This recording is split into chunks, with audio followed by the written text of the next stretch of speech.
बच्चों, मैं आपका हिंदी टीचर अतुल द्विवेदी आपकी पाठ्य पुस्तक के पाठ वाक्य आज उसके भेदों के बारे में चर्चा करने चल रहा हूं। क्या करने बच्चों?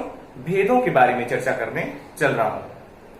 आप सब जानते ही हैं कि जो आपके इस पाठ का पहला पार्ट था, पहला भाग था, उसमें हमने वाक्य के बारे में जाना था, वाक्य की परिभाषा के बारे में जाना था कि वाक्य किसे कहते हैं। ठीक है, उसके उदाहरण हमने देखे थे। उदाहरण के बाद हमने ये कहा था कि अब हम अगले भाग में क्या करेंगे बच्चों? वाक्य के जो भेद हैं इसके बारे में चर्चा करेंगे।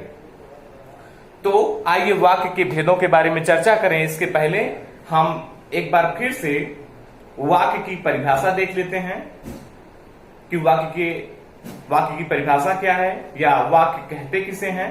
तो वाक्य की परिभाषा है बच्चों कि किसी के भाव या विचार को पूरी तरह से प्रकट करने में जो सक्षम शब्द हैं उन्हीं को हम क्या कहते हैं बच्चों? उन्हीं को हम वाक्य कहते हैं। क्या कहते हैं? वाक्य कहते हैं। हमने परिभाषा या इसके जो उदाहरण हैं इसको भी हमने देखा था। अब आइए हम क्या देखते हैं? वाक्य के भेदों के बारे में चर्चा करते हैं। तो यहां पे है वाक्य के भेद। वाक्य के दो भेद यहां पे बताए गए हैं। कितने भेद बच्चों?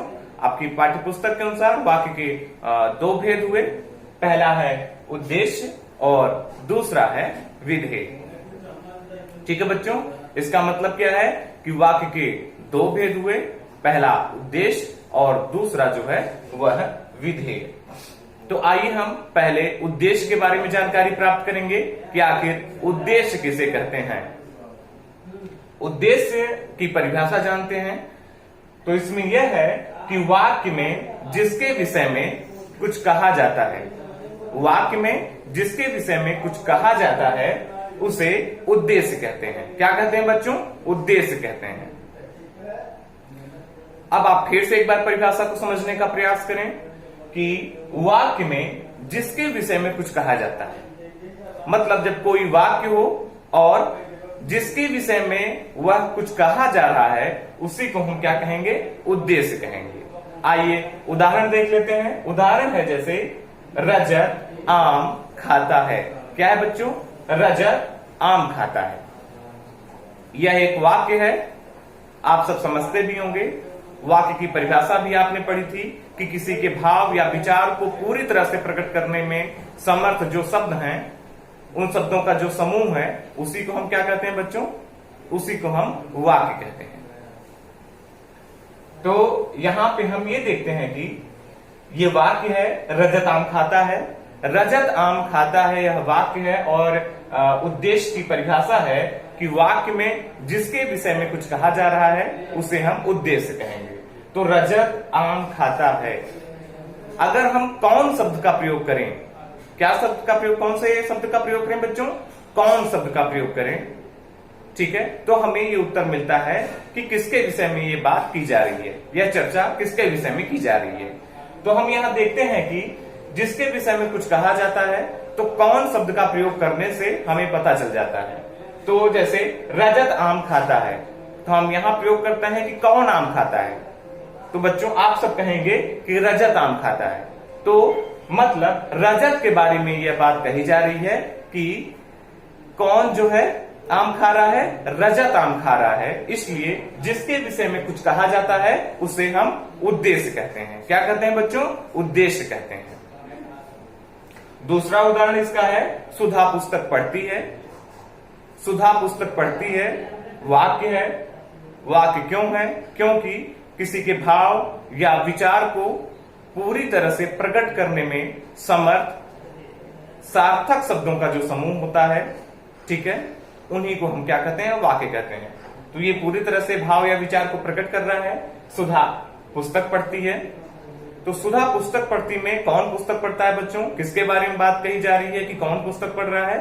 तो पुस्तक सुधा पढ़ रही है। सुधा के बारे में कहा जा रहा है कि सुधा पुस्तक पढ़ रही है। तो जब जिसके विषय में कुछ कहा गया है इस परिभाषा के अनुसार उसे हम क्या कहेंगे बच्चों? उद्देश्य कहेंगे।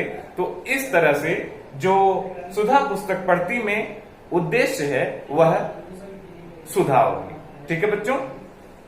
तो आपके इन दोनों उदाहरणों में रजत आम खाता है में रजत उद्देश्य है और सुधा पुस्तक पढ़ती है में सुधा उद्देश्य है। अब आइए हम विधेय पे चर्चा करते हैं कि आखिर वाक्य में जो शब्द होते हैं वह कौन से ऐसे शब्द हैं या कौन से शब्दों का समूह है जिसे हम क्या कहते हैं, विधेय कहते हैं। तो आ जाएंगे, पहले विधेय की परिभाषा देखेंगे या विधेय कहते किसे हैं इसके बारे में जानकारी प्राप्त करेंगे। तो वाक्य में उद्देश्य के विषय में, किसके विषय में बच्चों, उद्देश्य के विषय में जो कुछ कहा जाता है उसे हम विधेय कहते हैं।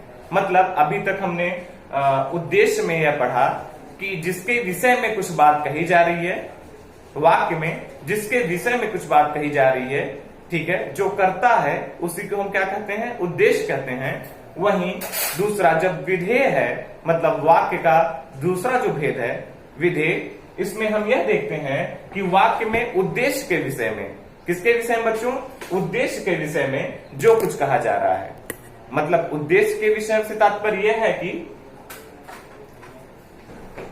उद्देश्य के विषय में जो कुछ कहा जा रहा है, मतलब जो यहाँ पे करता है उसके विषय में जो कहा जा रहा है कि आखिर वो कर क्या रहा है।